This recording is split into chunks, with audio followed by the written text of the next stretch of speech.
Мына қытырлақ сақиналарды көріп бірден жасап көрейін дедім. Шынымен де қытырлақ әрі дәмді болып шығады. Осы дәмді бірге жасаймыз. Ал ендеше бір дана пиязымызды қабығымен бірге ірілеу етіп турап аламыз. Пияздан жасалған десе ешкім сенбейді, есесіне ерекше дәмді болып шығады. Сыртқы қабықтарын осылай алып тастаймыз. Және де әр бөліктерін осылай ыдысымызға түсіріп аламыз. Әр қатарын бөліп аламыз.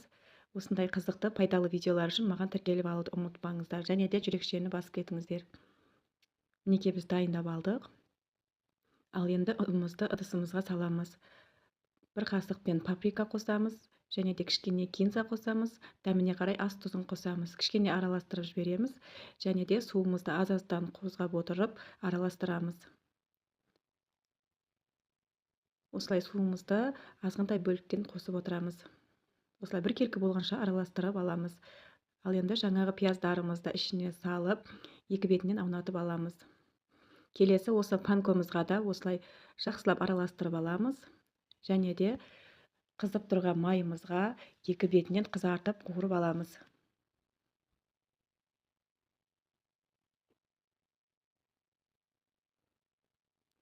Мінекей осылай екі бетінен де қызартып аламыз.